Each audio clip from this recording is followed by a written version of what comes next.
Packing for Europe in winter does not have to be overwhelming. In this video, I'm going to share with you the tips and the mindset to help you do it with confidence.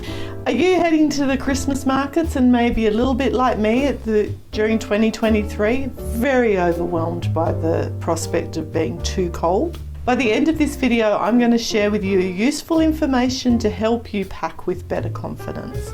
I'm going to share with you some of the tips that we learn across the way, and at the end of this video, I'm going to share with you the packing list that I would use if I was going to Europe for a winter holiday in the future.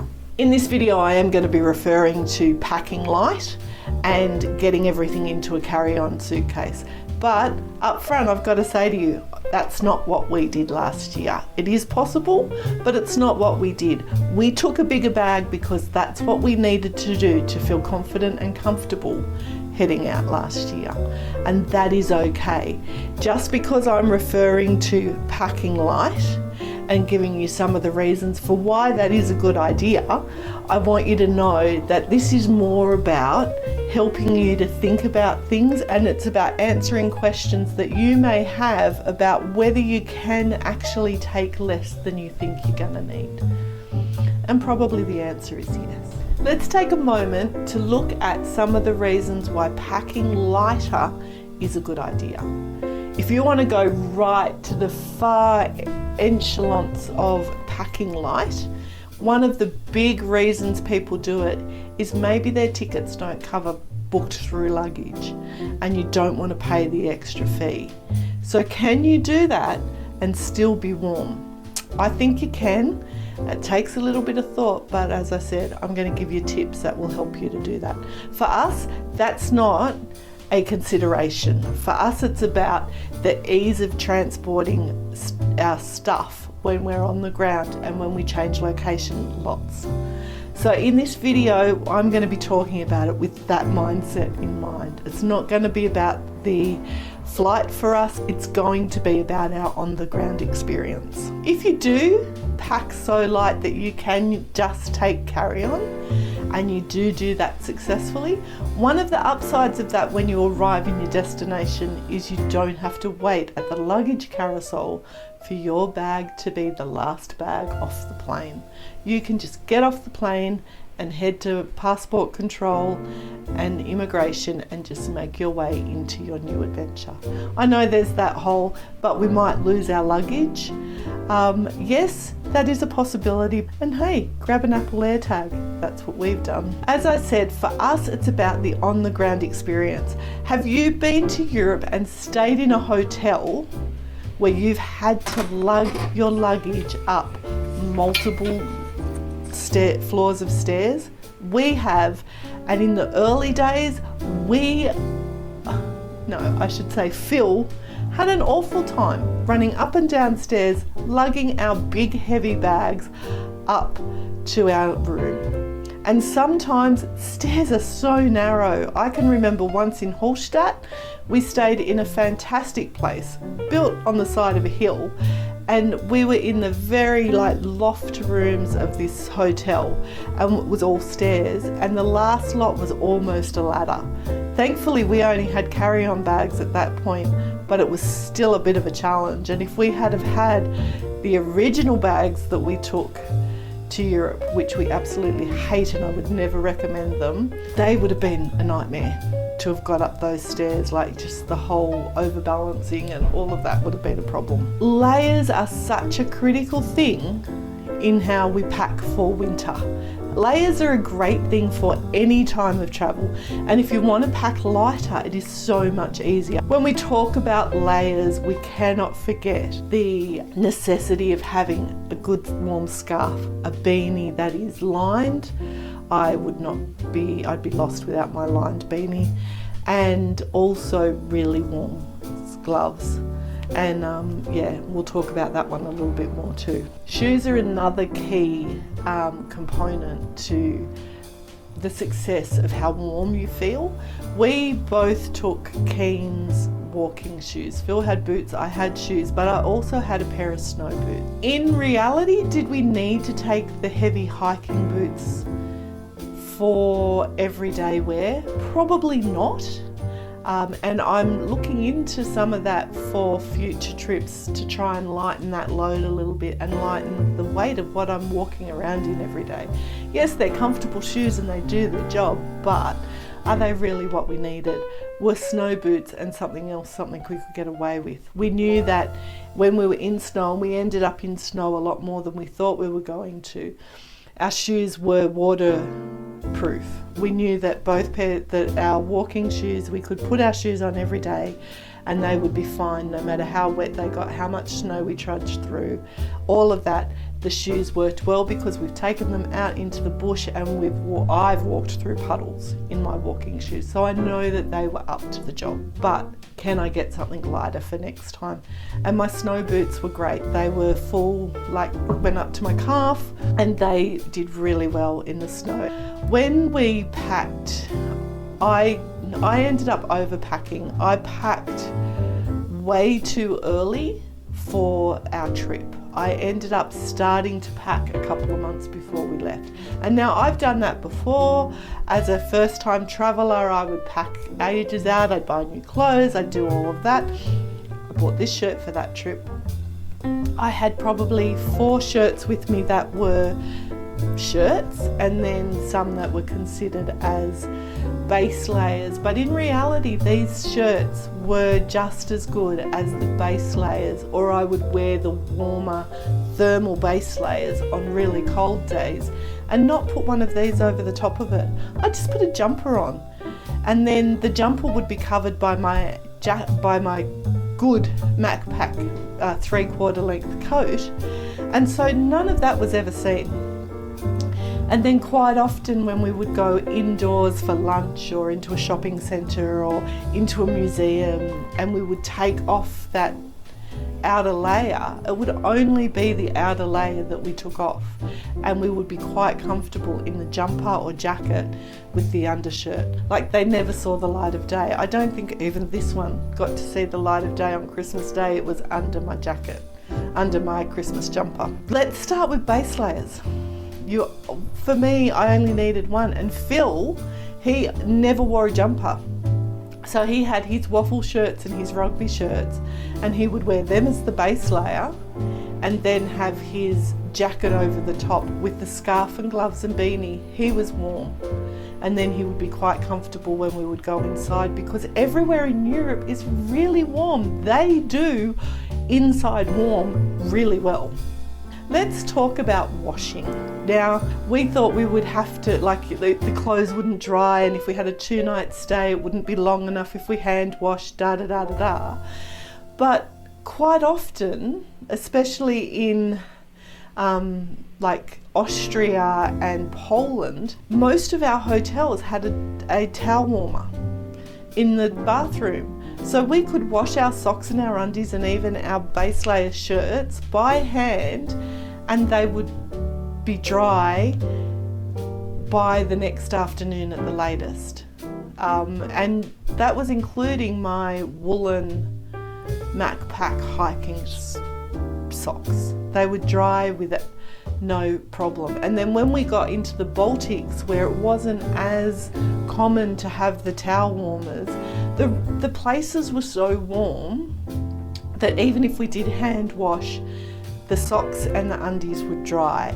But then we had a washing machine in Riga and Tallinn, and we found that if we washed with the machine, everything would just dry on the air in the room near the heater overnight, and it was fine. So washing wasn't as big an issue as we thought it was going to be. So that meant that we didn't need as much clothes. Phil and I were able to get 2 days out of a shirt, and it was okay.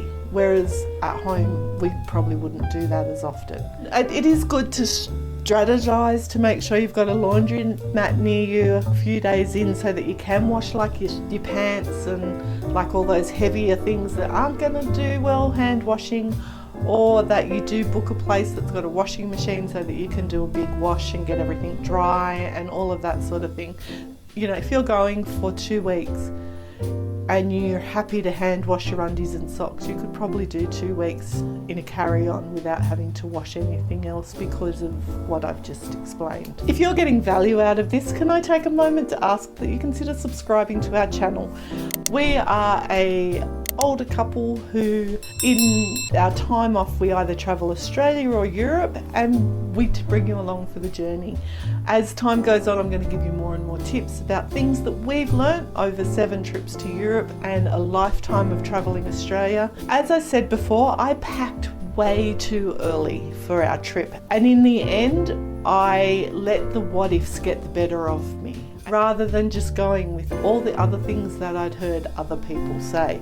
I guess part of making this video was because I didn't want to just say you could do it, but I wanted to actually share why I think you can do it and the lessons that we learned through our 32 days on the ground with minimal luggage. Now, we ended up in Warsaw sending 3 kilos of clothes home because we weren't wearing them all the time, and we were buying more souvenirs than I'd probably anticipated. Like this mug. This mug was mug number 4. I was only supposed to get 2. And then I ended up getting some cups as well, and a few bigger decorations than just the tree decorations, and an extra scarf here and an extra jumper. So things started to mount up, and we need to consider that when we're packing. What are we going to be buying, and how much space do we want for those souvenirs? And can we get them home in what we've got? In the end, we decided that we would send home the clothes we weren't wearing so that we could hopefully keep everything else safe. Not all the decorations made it home, unfortunately. It was good to have a cap on what we spent because it kept our budget in control. It meant we didn't come home with too much. We had to be very strategic and very thoughtful about what we bought, and that was really good because then it was very intentional buys. It wasn't just like, oh, that's so sweet, let's get that, let's get that. We were like, that's really cool, that's really cool, but let's go with that one. We're not disappointed with what we brought home. Before we look at what I would pack next time, I just would like to reiterate that don't be hard on yourself.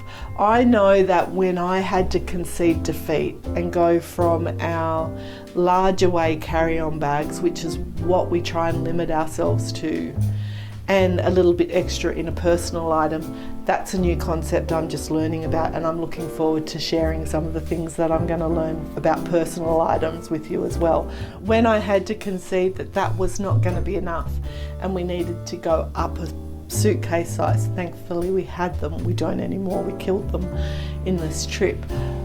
But when we went up a size, I was quite disappointed in myself. But I had to come to the conclusion that it was okay, and that's what I want to say. Like, we can aim to pack light, and maybe for a first time we do need that safety blanket of a couple of extra things. I'm not here to say you have to pack light, you need to pack, you can do it. Yes, it can be done, but if the what ifs are too strong for you, like they were for us for our first trip, up the bag. Put in the extra pair of socks and the extra shirt. But I just want to share with you our experience and how we managed to get through that whole packing thing. Okay, as we start to wrap this up, let's talk about what I would actually take next time. Let me run through with you the packing list that I have written and that I would use next time we went to Europe in winter. Okay, sorry, I'm going to read this off my computer screen, so I'm going to look down a little bit just so I can get it right. So for me, what I would pack would be 4 tops, including a couple of thermals. As I said, these were great base layers and I didn't need anything else under them. I would probably include 2 singlets though as well, just in case. So that would be my just in case for that one. I've got 3 jumpers, but I would probably limit it to 2. You don't need 3 jumpers. I had a comfortable travel jumper and then 2 knitted jumpers that I swapped out day to day, which I might do if I was spaced, but you wouldn't have to do it. 2 pairs of pants. I had a pair of jeans and I had thermals that I was wearing under those jeans, and I also had some soft shell like supposedly lined pants from Macpac that I also still wore thermals under. So I did take I would still take 2 pairs of thermals. A pair of PJs. I did have a swimming costume with us, and I would probably take it again if we were going to places that had like saunas and spas and all of that sort of thing, just to make it so that you can have a little bit of luxury and something a bit different to your Christmas markets on the trip. I had 2 scarves, so I took a scarf with me that was a bit lighter, and then I bought a heavier, more appropriate one as the trip went on. I took a beanie that was lined, and I also bought a lined headband as well, like ear muffy thing, just to give a bit of variety, and some warm gloves. Now I say warm gloves, I bought some of those, they were gloves that were like a light glove with a hand over mitt part to it, and they had fingers that I could use on the phone for filming and taking photos and stuff like that. They were great, useful gloves, but definitely not warm gloves. And then we ended up buying some woolen gloves. So they were fingerless gloves with a mitten cover in Talon, and they were fantastic. I got those for Christmas. I wish I had have had them for the rest of the trip. 2 pairs of shoes, as I talked about before, and of course enough underwear and socks for 5 days. I had 3 pairs of merino wool socks in the end. I ended up inheriting a pair of Phil's because he didn't like them. I probably wouldn't take 3.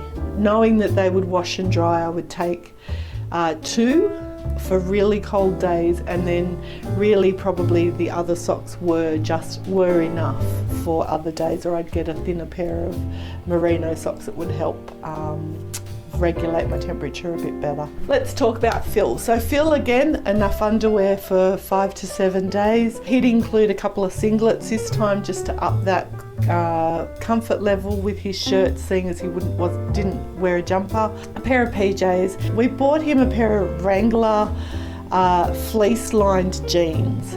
They have become his all-time favourite pair of pants. He loves them. He wore them most of the time while we were there.